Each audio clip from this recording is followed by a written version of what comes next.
Café. Provavelmente a bebida favorita do mundo inteiro.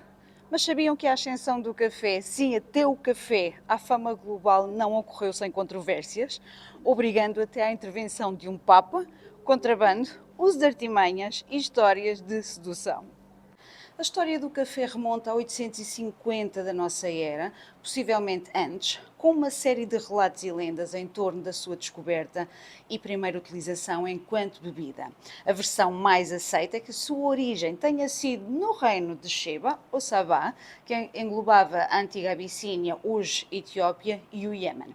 Entre as muitas lendas, a mais aceita por historiadores conta-nos que um pastor chamado Caldi, no século IX, terá começado a observar que as cabras do seu rebanho tinham um comportamento mais excitado que o normal ao comerem frutos vermelhos de um determinado arbusto. Curioso, ele próprio experimentou e sentiu a mesma explosão de energia, levando a partilhar a sua descoberta com um monge local que terá preparado uma bebida com os frutos. Pensa-se que o Planalto Etíope, particularmente a região conhecida como Cafa, seja o lar original da planta do café e que também, embora discutível, tenha dado origem ao próprio nome da bebida.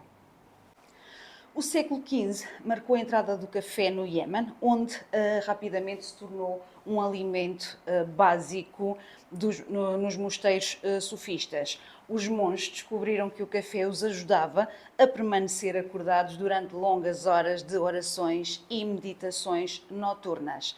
O processo de fermentação começou a evoluir, dando origem a uma bebida que se assemelhava muito ao café que conhecemos hoje. A evidência mais antiga e credível do consumo do café ou do conhecimento sobre a árvore do café surge no final do século XV pelo imã sufista Mohammed ibn Sayed, que é conhecido por ter importado produtos da Etiópia para o Iêmen. A cidade portuária de Moca, no Iêmen, surgiu como um movimentado centro comercial de café, estabelecendo uma ligação entre os produtos do café do Iêmen e os mercados da Península Arábica e não só, acabando por chegar a outros. A disseminação do café pela Península Arábica fez com que a sua popularidade aumentasse em locais como Meca, onde foi bem acolhido entre peregrinos e habitantes locais. O café tornou-se logo um símbolo da hospitalidade árabe, ainda hoje tão presente. A florescente cultura do café influenciou significativamente as paisagens sociais, culturais e económicas da região, preparando o terreno para a viagem posterior do café para outras partes do Médio Oriente, Europa e resto do mundo. O século XVI testemunhou o fervor pelo café a espalhar-se como um rastilho de pólvora pelo Médio Oriente. Dos centros comerciais da Pérsia aos movimentados bazares do Egito, Síria e Turquia, o café conquistou o seu nicho no tecido sociocultural destas regiões, fomentando uma cultura do café única que ressoa até aos dias de hoje. A primeira cafetaria terá aberto em Constantinopla em 1475. Em casa era bebido como bebida diária, bem como para mostrar a hospitalidade aos convidados. Fora de casa, as pessoas visitavam estas cafetarias não só para tomar café, mas também para conversar, ouvir música, ouvir histórias, fazer mexericos, tal como hoje, e pôr-se a par das notícias. Sem as modernas tecnologias de hoje, as cafetarias tornaram-se o epicentro e recolha de informação. Eram frequentemente chamadas The Schools of the Wise, escolas dos sábios. A cultura do café começava a espalhar-se, mas não sem polémicas. Primeiro na Península Arábica e depois na Europa. Em 1511, o governador de Meca proibiu o café, considerando uma droga perigosa que estimulava o pensamento radical na população da cidade.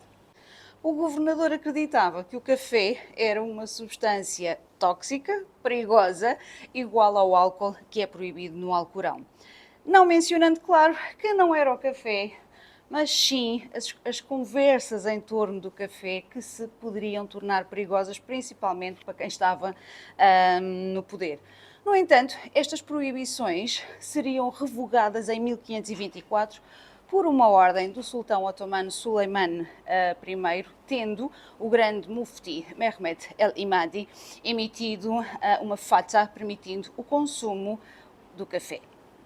O século XVI foi também a época em que o café chega pela primeira vez à Europa, através de rotas comerciais do Império Otomano e dos comerciantes venezianos, que foram os primeiros a introduzir esta bebida no continente.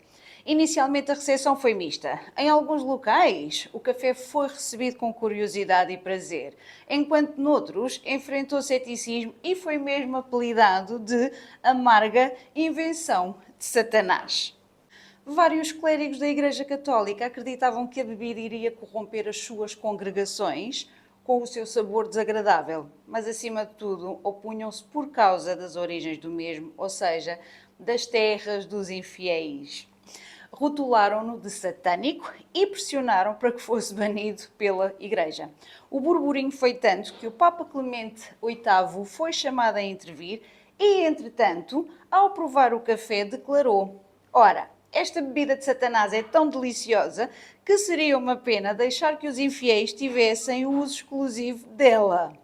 Clemente terá dado a sua bênção porque parecia ser melhor o efeito do café do que o efeito das bebidas alcoólicas e também influenciado pelos médicos que apreciavam as suas propriedades medicinais.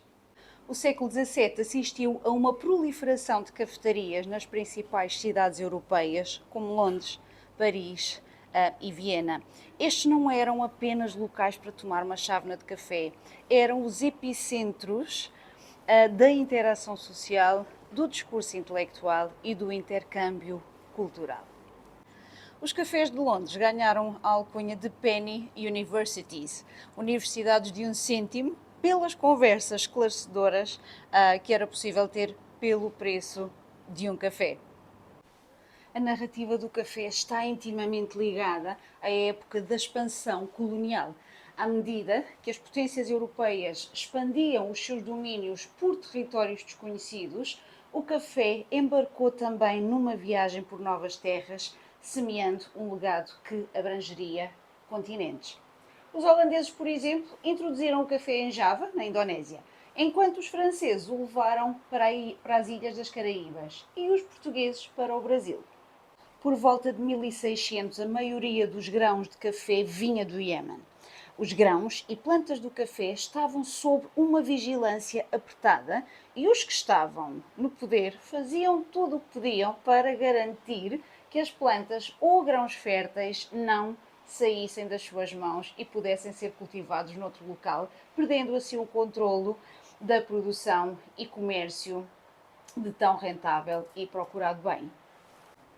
No entanto, Baba Budan, um peregrino muçulmano, estava prestes a mudar o caminho da história do café para sempre.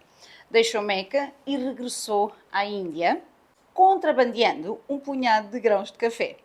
Com a ajuda dos colonizadores britânicos, estas tornar-se-iam as sementes da primeira indústria comercial de café do mundo, fora de África e da Arábia, que ainda hoje produz café. Umas vezes por contrabando, como o caso da Índia, outras vezes por artimanhas e sedução. E foi assim que o café chegou ao Brasil. Em 1727, por ordem do governador do Maranhão, o sargento-mor Francisco de Melo Palheta foi enviado à Guiana Francesa sob o pretexto de ir arbitrar uma disputa de fronteira entre as colónias francesa e holandesa, mas com uma missão secundária especial, de adquirir mudas e sementes de café para implantar o seu cultivo no Brasil. Não vendo a grande abertura por parte do governador francês, o sargento-mor forma uma ligação especial, mas com a esposa do governador, que ficou encantada pelo charme de Palheta e presenteou-o secretamente com um buquê no qual havia escondido mudas de café e sementes férteis. E assim se tornou o Brasil um dos maiores produtores de café do mundo. Desde as cabras do pastor Caldi na Etiópia à vossa chávena matinal, o café viajou por séculos, continentes e controvérsias para se tornar a bebida do mundo.